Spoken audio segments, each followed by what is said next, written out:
అందరికీ నమస్కారం, శుభోదయం. Welcome to money master. ఇవాళ 7th August Friday. International markets అలాగే మన మార్కెట్స్ ఇంపాక్ట్ చూద్దాం. ఏషియన్ మార్కెట్స్లో నికే 1.3% డౌన్, హాంకాంగ్ ఒక 1/4% మేర డౌన్, షాంఘై మాత్రం ఫ్లాట్గా ట్రేడ్ అవుతుంది. అమెరికన్ మార్కెట్స్లో నిన్న చూస్తే majority of the markets like Dow Jones 1% మేర నష్టపోయింది, రికార్డ్ స్థాయిని టచ్ చేసుకున్న తర్వాత S&P 500 అండ్ నాస్డాక్ కూడా కొద్దిగా బలహీన పట్టడం అయితే చూసాం. ఆయిల్లో మళ్ళీ కొద్దిగా జంప్ $83 దగ్గర ట్రేడ్ అవుతుంది. $80 నుంచి మళ్ళీ కొద్దిగా jump because Iran's chief negotiator accuses Trump of theatre diplomacy with Hormuz traffic near stand still. So still ఇంకా అక్కడ హర్మూజ్లో పూర్తి స్థాయిలో నౌకల రాకపోకలు అయితే జరగట్లేదని చెప్పి దీన్ని బట్టి చూస్తే అర్థమవుతుంది.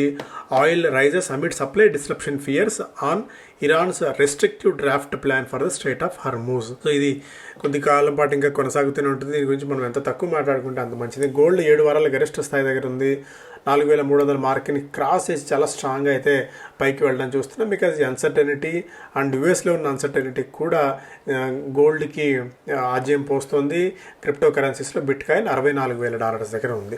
సో ఇవి మెజారిటీ ఇంటర్నేషనల్ మార్కెట్స్ నుంచి ఉన్న అప్డేట్స్ ప్రకారం మనం చూసినట్టయితే. సో ఇవాళ చాలా కంపెనీస్ రిజల్ట్స్ అనౌన్స్ చేయబోతున్నాయి. SBI, టైటాన్, హిందాల్కో లాంటి ప్రముఖ కంపెనీస్ రిజల్ట్స్ రాబోతున్నాయి. ఇవాళ LIC, Trent, AW agri, PNB, Dabur లాంటి స్టాక్స్లో మనం యాక్టివిటీ గమనించే అవకాశం ఉంటుంది. Markets traded on subdued note on the weekly expiry day and ended almost unchanged amid mixed cues నిన్న. అలాగే technical analyst say the Nifty appears poised for the next leg of the up move after consolidating తర్వాత, ఎందుకంటే the index is likely to first test the 24,800 25,000 zone. దీనిపైన సస్టైన్గా close అవుతే మనం 25,200 mark పైన గురించి ఆలోచించవచ్చు.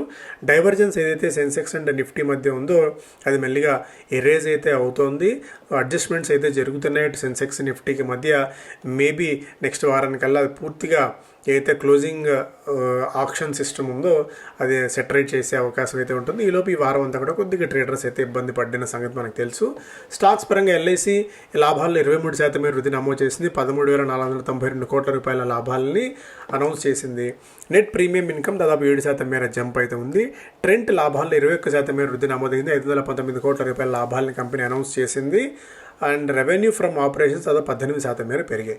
PNB housing finance expects it's newly launched micro housing loan business 100 కోట్ల రూపాయలని ఏడాది ఆర్థిక సంవత్సరంలో చేరుకోవచ్చన్న అంచనాతో PNB హౌసింగ్ ఫైనాన్స్ ఉంది. మేజర్గా అఫోర్డబుల్ హౌసింగ్ సెగ్మెంట్ మీద PNB హౌసింగ్ ఫైనాన్స్ బాగా దృష్టి పెట్టింది.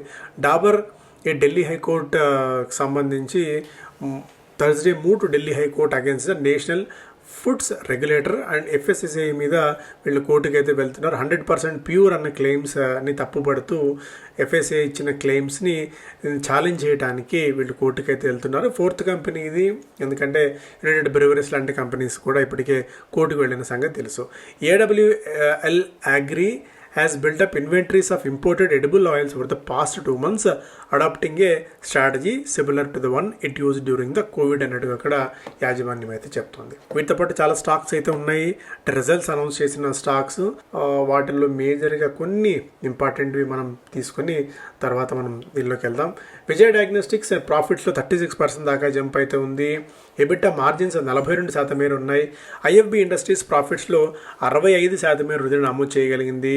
రైన్ ఇండస్ట్రీస్ ప్రాఫిట్స్ 60 కోట్ల రూపాయల నుంచి 296 కోట్ల రూపాయలకి చాలా స్ట్రాంగ్ జంప్ అయితే ఉంది. EBITDA మార్జిన్స్ కూడా గణనీయంగా పెరిగాయి. రెవెన్యూ మాత్రం 18% మేర వృద్ధి మాత్రమే సాధించింది. సిమెన్స్ ఎనర్జీ ప్రాఫిట్స్లో 68% మేర వృద్ధి సాధించింది. మార్జిన్స్ కూడా దాదాపు 4% పైగా అయితే పెరిగాయి. విక్రమ్ సోలార్ ప్రాఫిట్స్ 85% మేర క్షీణించాయి. రెవెన్యూ 38% మేర పెరిగినప్పటికీ కూడా సంహవ్ ప్రాఫిట్స్లో అయితే వీక్నెస్ ఉంది. PG ఎలక్ట్రోప్లాస్ట్ ప్రాఫిట్స్లో 14% వృద్ధి నమోదు చేయగలిగింది. BLS ఈ సర్వీసెస్ ప్రాఫిట్స్లో 4% మేర వృద్ధి నమోదు చేయగలిగింది. HCC 0.7% మేర ప్రాఫిట్స్లో వృద్ధి. NCC ప్రాఫిట్స్లో 1.6% డౌన్, రెవెన్యూ 12% ప్లస్ అని చెప్తూనే దాదాపు 4,000 కోట్ల రూపాయల మేర ఆర్డర్ బుక్ ఉంది అని చెప్పి వెల్లడించింది. ప్రీమియర్ ఎనర్జీస్ ప్రాఫిట్స్లో 50% వృద్ధి నమోదైంది. EBITDA margins almost in line గత ఏడాది ఎట్లా ఉందో సేమ్ అలాగే కొనసాగుతున్నాయి. సూలా విన్యార్డ్స్ ప్రాఫిట్స్లో 45% మేర క్షీణత, రెవెన్యూ కేవలం 3% మేర మాత్రమే వృద్ధి చెందింది. ఎబిటా మార్జిన్ కూడా ఒక 2% మేర బలహీనపడింది. బాష్ ప్రాఫిట్స్లో 50% వృద్ధి నమోదైంది. మార్జిన్స్ 3.7%గా ఉన్నాయి. రెవెన్యూలో దాదాపు 29% మేర వృద్ధి నమోదై ఉంది. ఇక దీపక్ నైట్రైట్ వాళ్ళు దహేజ్లో 735 కోట్ల రూపాయలతో ప్లాంట్ని కమిషన్ చేసినట్టు వెల్లడించింది. కావేరీ సీడ్స్ ఏదైతే హియరింగ్ ఉందో ట్రిబ్యునల్లో 70 కోట్ల రూపాయలకు సంబంధించి నవంబర్ 2న హియరింగ్ ఉన్నట్టు కంపెనీ వెల్లడించింది. గ్రాసిమ్ 750 కోట్ల రూపాయల కమర్షియల్ పేపర్స్ ఏవైతే రైజ్ చేశారో వాటన్నిటిని కూడా తిరిగి తీర్చేసినట్టు వెల్లడించింది. Economic times listing could still hangs over Tata Sons with NBFC upper layer tag. So ఇంకా దీనికి సంబంధించి ఇంకా ఇది కొనసాగుతూనే ఉంది. ఏదైతే 1,00,000 కోట్ల రూపాయల అసెట్ క్యాప్ క్లాసిఫికేషన్ ఉందో దాని మీద ఇంకా ఈ సందిగ్ధం కొనసాగుతూనే ఉంది. సో బిజినెస్ ట్రావెలర్స్కి చైనాస్ అంత ఈజీగా చైనా అంత ఇవ్వట్లేదని చెప్పిన ఒక ఇది. FPIs trading companies tab SEBI centre for tax ప్రీతర్ government prescribes and overall of 1940 drugs law. Iron ore మైనింగ్లో కూడా అడుగుపెట్టింది. ఒడిశాలో ఒక బ్లాక్ విన్ చేసిన తరుణంలో ఇంతవరకు ఆ కోల్కే పరిమితమైన సంస్థ మైనింగ్లో కూడా పూర్తి స్థాయిలో అడుగు పెట్టడం ఇక్కడ మనం చూస్తున్నాము. ముతూట్ మైక్రోఫిన్ ప్రాఫిట్స్లో 13 రెట్ల మేర వృద్ధి నమోదైంది. క్రెడిట్ యాక్సిస్ గ్రామీణలో ప్రమోటర్లు దాదాపు 2.3% మేర వాటా ఉపసంహరించుకున్నారు. షిప్ రాకెట్ ఐపీఓ ప్రైస్ 92 నుంచి 97 మధ్య పెట్టడం చూస్తున్నాం. లాజిస్టిక్స్ బేస్డ్ కంపెనీ మనకు తెలిసిందే. జూనిపర్ గ్రీన్ 9% మేర ప్రీమియంతో లిస్ట్ అయింది. ఎల్ఐసి ప్రాఫిట్స్లో 23% మేర వృద్ధి నమోదైనట్టు చూసాం. వాల్యూ ఆఫ్ న్యూ బిజినెస్ బాగా పెరుగుతోంది. ట్రెండ్ లాభాల్లో 22% మేర వృద్ధి నమోదైంది. స్టోర్ కౌంట్ దాదాపు 1300కి పెరగటం. Leap India a key link in the chain, the pool has to grow. ఇక్కడ Leap India a supply chain company అలాగే అసెట్ పూలింగ్ కంపెనీ దాదాపు 480 కోట్ల రూపాయల ఐపీఓ ద్వారా సమీకరించాలని చెప్పి చూస్తుంది. It will also seek to raise 2,000 crores through offer for sale. దాదాపు 2,500 కోట్ల రూపాయల ఇష్యూలో 2,000 రూపాయలు ప్రమోటర్స్ దగ్గరికి వెళ్తుండగా 480 కోట్లు మాత్రమే కంపెనీలోకి వస్తుంది. ప్రమోటర్ల వాటా 95 నుంచి 60% దీంతో పడబోతుంది. మేజర్గా equipment pooling company, returnable packaging, inventory management, transportation, repair and maintenance services విభాగంలో ఉన్న కంపెనీ. మేజర్గా e commerce, FMCG, automotive, consumer durable కంపెనీస్కి వీళ్ళు సర్వీసెస్ అందిస్తున్న కంపెనీ ఇది. ఎవరైనా కంపెనీస్ అసెట్ని ఓన్ చేసుకోకుండా అసెట్ లైట్ యూస్ చేసుకుని వీళ్ళకి తిరిగి ఇచ్చేసే క్రమంలో ఈ పూల్ బాగా పెరుగుతోంది. ఇంట్రెస్టింగ్ బిజినెస్గా అయితే ఉంది. కాకపోతే దీనికి ఎవరు ప్రస్తుతానికి లిస్టెడ్ పీర్స్ ఎవరు లేరు మనం కంపేర్ చేసి చూడటానికి. రీటైలర్స్కి 35% దాకా పోర్షన్ సెట్ అసైడ్ చేశారు. ఐపీఓ డేట్స్ 7వ తారీఖు నుంచి 11వ తారీఖు మధ్య ఇష్యూ ఉంటుంది. 151 రూపాయల నుంచి 159 రూపాయల మధ్య ఇష్యూ అయితే వస్తుంది. రెవెన్యూ పెరిగింది, ప్రాఫిట్స్ పెరుగుతున్నాయి. కాకపోతే ఏంటంటే ఇట్లాంటివన్నీ కూడా మేజర్గా ఇష్యూ సక్సెస్ అయిన తర్వాత, ఇష్యూ లిస్ట్ అయిన తర్వాత అసలు కథ బయటపడుతుంది. అప్పుడు నష్టాలు కంపెనీస్ అనౌన్స్ చేయడం లాంటివి ఈ మధ్య అనేక సందర్భాల్లో చూసాం. బట్ విపరీతమైన వాల్యుయేషన్స్, పిఈ దాదాపు 113 వాల్యుయేషన్స్తో వస్తుంది. అంటే ఎక్స్ట్రీమ్ వాల్యుయేషన్స్తో ఉంది. బట్ గ్రోత్ ప్రాస్పెక్ట్స్ కూడా అదే స్థాయిలో ఉండే ఛాన్సెస్ ఉన్నాయన్న ఉద్దేశంతో ఈ వాల్యుయేషన్స్ ఇంత గరిష్టంగా ఉన్నాయి. కొద్దిగా రిస్క్ తీసుకునే వాళ్ళకి మేబీ ట్రై చేయవచ్చేమో, లేదు వద్దనుకునే వాళ్ళు మేబీ లిస్ట్ అయిన తర్వాత ఒకసారి దీని గురించి ట్రై చేయవచ్చు. బట్ కంపెనీ పరంగా ఇంట్రెస్టింగ్ కంపెనీగా ఉంది. Largest on demand asset pooling provider in India as of now కూడా మనం చూసినట్టయితే.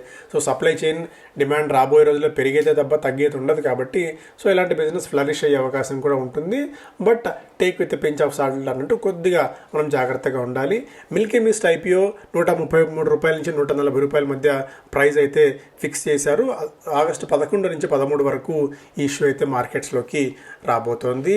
ఓలా ఎలక్ట్రిక్ డీలర్స్ సంఖ్యను మరింతగా పెంచాలని చెప్పి చూస్తోంది, సేల్స్ అండ్ సర్వీస్ డీలర్స్ని. సో దీంతో మార్కెట్ని మరింతగా పెంచుకోవడానికి ప్రయత్నాలు. స్విగ్గీ దాదాపు 10,000 కోట్ల రూపాయల కోర్ అర్నింగ్స్ 2031 నాటికి అందుకోవాలన్న లక్ష్యంగా నిర్దేశించుకుంటోంది.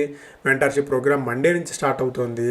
బిజినెస్ స్టాండర్డ్ ఫస్ట్ పేజ్లో small apps to bet on customer base, 1991 reforms for bond of compulsion not choice. So ఇవన్నీ ఫస్ట్ పేజ్ అంశాలు. చోళా ఇన్వెస్ట్మెంట్ ఆల్టర్మేట్ చేసింది. 43% స్టాక్లో ఇయర్ టు డేట్ ప్రకారం జంప్ చూసాము. జేఎంఎం ఫాడ్లర్ టాప్ గేర్నిగా నిలిచింది. ఏ గ్రూప్ స్టాక్స్లో 15% మేర జంప్ చూసాం. రెగ్యులర్ వాల్యూమ్స్తో సహా నవీన్ ఫ్లోరిన్ స్టాక్లో మంచి జంప్ ఉంది, 14% మేర స్టాక్లో జంప్. టీవీఎస్ మోటార్ వరుస లాభాలకు బ్రేక్ పడింది, కొద్దిగా profit booking scenario. KKR Hyderabad చెందిన మెడికవర్, అంటే ఈ కంపెనీని స్వీడన్ చెందిన మెడికవర్ ఏబీ ఓన్ చేసుకుంది. దాదాపు 13,000 కోట్ల రూపాయలకు కేకేఆర్ దీన్ని అక్వైర్ చేసింది. సో ఈ ప్రధానమైన వార్తలు ఈ వారాంతం రోజున. Thank you so much.